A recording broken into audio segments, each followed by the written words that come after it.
శారదను కలవడానికి భూమి గుడి దగ్గరికి వస్తుంది. భూమి శారద మీద పడి చాలా ఏడుస్తూ ఉంటుంది.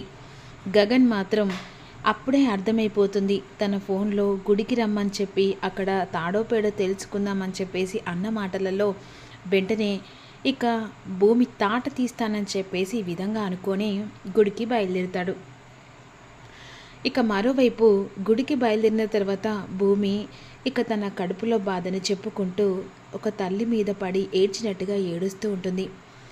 నేను ఏ తప్పు చేయలేదత్తయ్య, బావ ఎందుకు నన్ను ఇలా దూరం పెడుతున్నాడు, అసలు బావకు దూరంగా ఉండి నేను బ్రతకలేకపోతున్నానని చెప్పేసి బాధపడుతూ ఉంటుంది. ఇలా బాధపడుతుండగా వెంటనే అదే సమయానికి ఇక పూరి మాత్రం చుట్టుపక్కల చూస్తూ అమ్మ ఇంకా రావట్లేదని చెప్పేసి ఈ విధంగా అనుకుంటూ ఉంటుంది.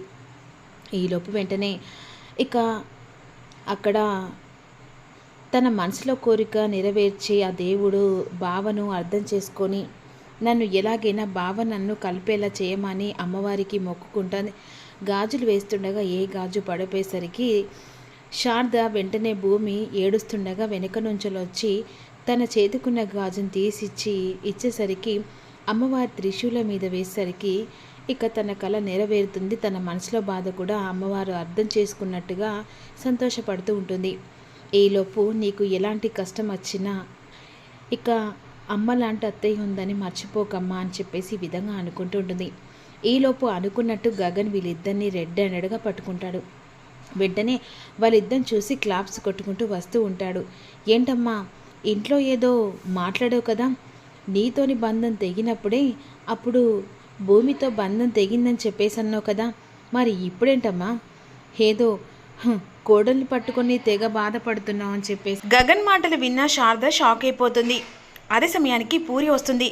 ఏంటమ్మా ఎవరు వస్తున్నారు కలవాలని చెప్పేసి అన్నావేంటి, ఇప్పుడు ఈ భూమి గుడికి రావడం ఏంటి, అంటే కావాలని చెప్పేసి నువ్వు భూమిని కలవడానికి ఇదంతా మాటలు చెప్పి అక్కడి నుంచి తప్పించుకొని భూమిని కలవడానికి వచ్చావా, అంటే మా మీద ప్రేమ కంటే భూమి మీద ప్రేమ ఎక్కువైనట్టుగా కనిపిస్తుంది కదమ్మా.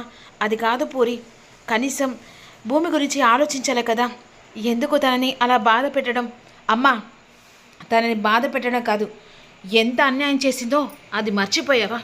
ఈరోజు నేను ఇలా ఉన్నని కారణం ఎవరు, ఈ భూమి కదా.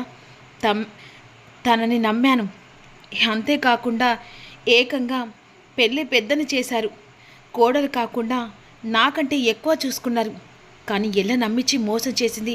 ఈరోజు నేను ఇలా ఉండడం కారణం ఈ భూమి కదా. అలాంటి భూమిని నువ్వు ఎలా క్షమిస్తున్నావో నాకు అర్థం కావట్లేదమ్మా అని పూరి అంటుంది. అయినా ఇలాంటి దాన్ని నువ్వు ఎలా నమ్మావో, మళ్ళీ తిరిగి సానుభూతి కోసం అని చెప్పేసి నువ్వు ఎలా మాట్లాడుతున్నావో అర్థం కావట్లేదు భూమి.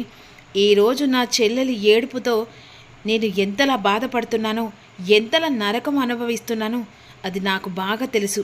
అది కాదు బాబా, నేను ఏ తప్పు చేయలేదు, కావాలని అపూర్వ ఇదంతా చేసింది. ఓహో వీళ్ళందరూ కలిసి ఒకటి స్క్రిప్ట్ రాసినట్టుగా అనిపిస్తలేవా అన్నయ్య. అయినా అతను వచ్చి ఇక తన బిడ్డని అల్లుని తీసుకొని వచ్చి అంతా అపూర్వనే చేసింది, ఎవ్వరు ఏం చేయలేదని చెప్పేసి మాట్లాడదు. కానీ ఇదే లాంగ్వేజ్లో ఇప్పుడు ఈ భూమి కూడా కరెక్ట్గా అలాగే చెప్తుంది. ఏంటి అందరూ ఒకటే డైలాగులు బట్టి పట్టినట్టుగా చెప్తున్నారు. భూమి ఒకప్పుడు నేను చాలా నమ్మాం, చాలు నమ్మినందుకు మా చెప్పుతో మేం కొట్టుకునేలా చేసావు. అమ్మ మహాతల్లి మమ్మల్ని ఇలా బ్రతకనివ్వు, ఇక మమ్మల్ని ఇచ్చేసి నువ్వు ఏదో చేయాలని చూడకు. ఏంటి చిన్నంతరం పెద్దంతరం లేకుండా భూమితో అలా మాట్లాడుతున్నావు. అమ్మ ఆ ఓదా ఆ పిలుపు ఎప్పుడో పోయాయి, నా జీవితం మీద దెబ్బ కొట్టినప్పుడే పోయాయి. అత్తయ్య తన బాధను బయట పెట్టుకొని అత్తయ్య, ఎందుకంటే ఏ ఆడపిల్లకి ఇలా జరిగినా ఇక తట్టుకోలేని బాధే కదా. పూరి నన్ను అంటుందని నేను బాధపడట్లేదు, అర్థం చేసుకుంటుంది లేదా అని చెప్పేసి బాధపడుతున్నాను. అమ్మ మహాతల్లి నేను అర్థం చేసుకునే అంత హోదా ఓర్పు నా దగ్గర లేవు తల్లి. అన్నయ్య వెళ్దాం పదా. బావా ఒక్కసారి నా మాట విని ఇంకొకసారి నన్ను బావా అని పిలిచావనుకో మర్యాద దక్కదు. నీకు నాకు ఎలాంటి సంబంధం లేదు. అయినా నేను ఎంతలా నమ్మాను. నా చెల్లి జీవితాన్ని ఈరోజు ఇలా కావడం కారణం ఓ రకంగా నువ్వే. నా చెల్లి ఎంతలా బాధపడుతుందో నువ్వు అంతకంటే ఎక్కువ బాధపడాలి. ఏంటి మూర్ఖంగా మాటలు. అంతే అమ్మా, 10 మంది చూస్తున్నారు. బావా దండం పెడతాను బావా అర్థం చేసుకో అనేసరికి గగన్ కోపంతో భూమి చెంప పగలగొడతాడు. ఏడ్చుకుంటూ బాధపడుతూ ఉంటుంది. ఏంట్రా ఆడపిల్ల మీద చెయ్యి వేయడం ఏంటి? ఎందుకంటే ఈరోజు తన ఒంటి మీద దెబ్బ పడ్డది, కానీ నా గుండెల మీద ఇక ఎన్ని దెబ్బలు పడ్డాయో అది నాకు మాత్రమే తెలుసు. అమ్మ పద అని చెప్పేసి శారద చేపట్టుకొని లాక్కొని వెళ్తూ ఉంటాడు గగన్. ఏం జరుగుతుందో తెలుసుకుందాం.